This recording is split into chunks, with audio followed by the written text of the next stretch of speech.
Hey fellow pyros, it's the firework guy.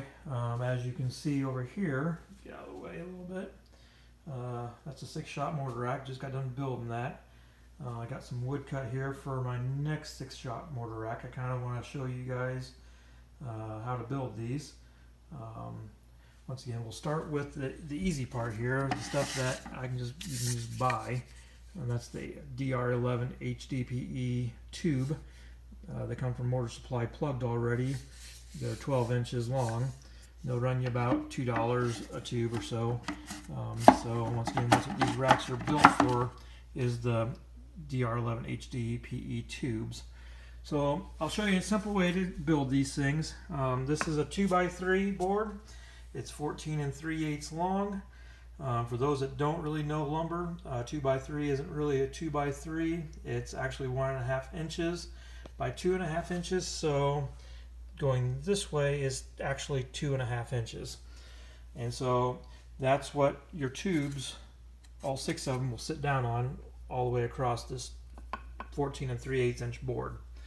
And then I haven't got these painted yet, but here's another 2x3 piece of lumber. It's 12 inches tall, and that just butts up to the end like so. And then you'll just run some screws, through that to attach this board to this one. And then obviously you'll just want to do the same thing on this side. 2x3 piece of lumber, same type of situation. And you can kind of see, I've got that already done here for you guys to kind of see. And then what I've also done is I've taken, this is a 3/4 inch piece of plywood, 4 inches wide. It's also going to be to cover the distance between this and that and this is 17 3/8. So it's 1.5 inches, 14 3/8, another 1.5 inches. So this is actually going to be 17 3/8 long, and that 4-inch piece sits on the bottom side here. And I'll show you here quick.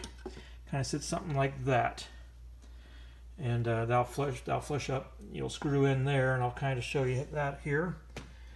Over here, the light is.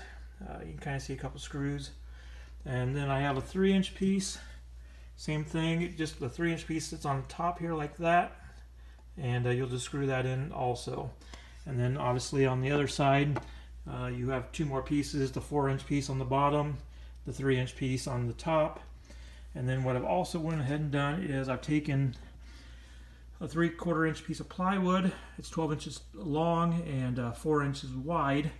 And what I do with that is I take that piece and I just flush it up like this, kind of against, so all of it ties together real nice. I don't know if you can see that. I step out of the way of the light here. And so you kind of see that here. I'll turn this around. And so it flushes everything up. You tie it in with the sides and it makes it all look really nice. And then once you get that done, all you gotta do is put your base on. And this base right here is 18 7/8 long. It accounts for the 3/4 inch plywood, because the plywood actually, get a little light here a little bit. That plywood actually sits down on top of this 3/4 inch piece of plywood base. So it's 3/4 inch. Remember, it's 1.5 inches, 14 3/8 for the tubes, another 1.5 inches for the 2x3, and 3/4 inch. So the whole thing is 18 7/8. And then I keep 3 inches here, 4 inches right there, and then another 3 inches on the back side for a total of 10 inches. Once again, this is my 6-shot mortar rack. I just want to kind of give you an idea how I go about building these. I'll be working on a 10-shot here probably over the weekend. I'll try to put a video up of that as well for anybody interested. If you have any comments though, feel free to leave them. Thanks.